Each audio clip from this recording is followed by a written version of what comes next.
రాష్ట్రంలో కూటమి ప్రభుత్వం అధికారంలోకి వచ్చి ఏడాది పూర్తయిన సందర్భంగా తల్లులకు ఇచ్చిన హామీ మేరకు తల్లికి వందనం కార్యక్రమం ద్వారా తల్లుల ఖాతాలోకి నగదును వేయడం జరుగుతుందని కాకినాడ సిటీ ఎమ్మెల్యే వనమాడి కొండబాబు పేర్కొన్నారు. కాకినాడ బాలాజీ చెరువు సెంటర్ వద్ద సుపరిపాలనతో తొలి అడుగు కార్యక్రమాన్ని కాకినాడ సిటీ ఎమ్మెల్యే వనమాడి కొండబాబు చేపట్టారు.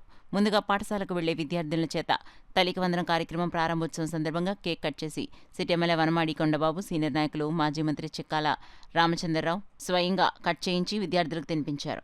ఈ సందర్భంగా సిటీ ఎమ్మెల్యే వనమాడి కొండబాబు మాట్లాడుతూ విధ్వంసం నుంచి వికాసం వైపు ప్రయాణం మొదలై ఏడాది పూర్తయిన సందర్భంగా నేడు సూపర్ 6 పథకాల్లో మహిళా శక్తికి సంబంధించి తల్లికి వందనం పథకం ప్రారంభించుకోవడం జరుగుతుందని ఎమ్మెల్యే వనమాడి పేర్కొన్నారు. ఈ కార్యక్రమంలో పార్టీ నగర అధ్యక్షులు మల్లెపూడి వీరు, నాయకులు బచ్చిశేఖర్, అమన్ జైన్, గ్రంథి బాబ్జీ, తాజుద్దీన్, ఎస్కే రహీం, తుమ్మల రమేష్, ఓమి బాలాజీ, పలువేల లక్ష్మి, తుమ్మల సునీతలతో పాటు పెద్ద సంఖ్యలో పార్టీ నాయకులు, కార్యకర్తలు, కూటమి సభ్యులు పాల్గొన్నారు.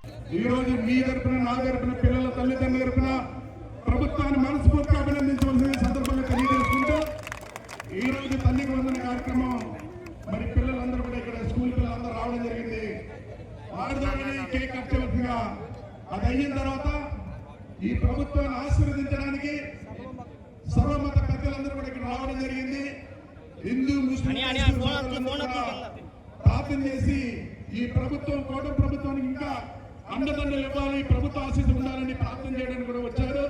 ఈ తల్లికి వందనం కేక్ కట్ చేసిన తర్వాత వారి ఆశీర్వచనం తీసుకుని మన కార్యక్రమం దిగ్విజయంగా ముందుకు తీసుకెళ్దామని సందర్భంగా తెలియజేసుకుంటూ